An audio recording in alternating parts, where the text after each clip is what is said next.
کو درمیان میں نہ لاؤ۔ اب میں آپ کو ایک چیز بتانا چاہتا ہوں کہ فیصلے کہاں سے کروائے جاتے ہیں۔ آج ثبوت لایا ہوں میں۔ پہلے تو لوگ کہتے تھے یہ جی فرضی باتیں کرتے ہیں، اب یہ بات ذرا جذبات سے ہٹ کے آپ لوگوں نے غور سے سننا ہے کہ یہ رقبہ ٹائمز جو کہ قادیانیوں کا آفیشیل پیج ہے اور ویریفائڈ پیج ہے، اس پہ یہ خبر لکھتی ہے کہ پریزیڈنٹ ٹرمپ نے ریلیجیس فریڈم کمشنر کو کال کی ہے اور پاکستان میں جو قادیانی بک سیلر ہے اس کی رہائی کا مطالبہ کیا۔ 4 مارچ 2019 کی بات ہے۔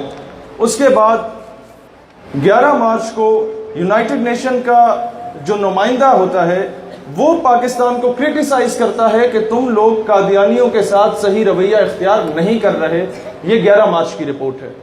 پھر اسی پیج پہ لکھا جاتا ہے 17 مارچ کو کہ یونائٹڈ نیشن نے دوبارہ اور یونائٹڈ اسٹیٹس آف امریکہ نے ان کا جو ریلیجیس فریڈم کا نمائندہ ہے، اس کا جو صدر ہے اس ڈپارٹمنٹ کا، اس نے 17 مارچ کو دوبارہ پاکستان سے کہا کہ آپ قادیانیوں کے ساتھ صحیح رویہ اختیار نہیں کر رہے۔ اس قادیانی بک سیلر جو کہ توہین رسالت کے قانون پر اس کو سزا عائد ہوئی، فرد جرم عائد ہوا، وہ گرفتار ہے، اسے رہا کیا جائے۔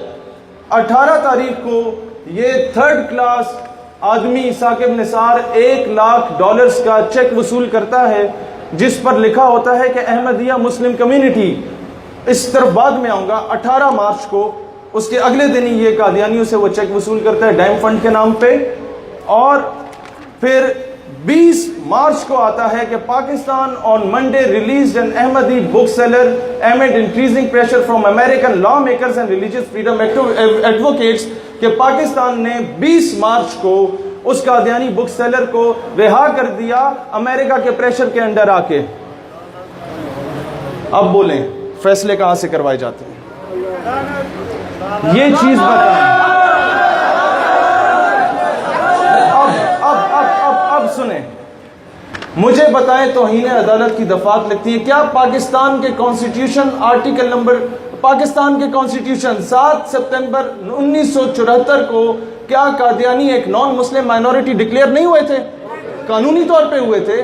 تو کیا پھر ایک ایسا صفحہ، ایک ایسا چیک وصول کرنا جس پہ کیٹیگوریکلی لکھا ہو کہ احمدیہ مسلم کمیونٹی، کیا ثاقب نثار یہ چیک وصول کر کے توہین عدالت کا مرتکب ہوتا یا نہیں ہوتا؟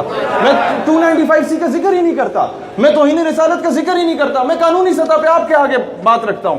کیا یہ 3rd کلاس آدمی جو کہ چیف جسٹس رہا ہے، وہ 3rd کلاس آدمی کیا قانون کی دھجیاں نہیں اڑاتا؟ کیا ہمارے دستور کی دھجیاں نہیں اڑا چکا؟ کون لے گا نوٹس اس کے خلاف؟ چیف جسٹس صاحب، آپ نے سستی شہرت کے لیے یہ حرکتیں تو کی تھیں، جا کے پاکستان میں ہزاروں لاکھوں کیسز پینڈنگ پڑے تھے اور آپ باتھ روموں کے ہاسپٹلز کے غسل خانے جا کے چیک کر رہے تھے۔ آپ ہمیں یہ بتائیں کہ آپ قانون کی بالادستی کے لیے کیا کر رہے تھے؟ آپ نے تو قانون کی دھجیاں خود اڑائی ہیں۔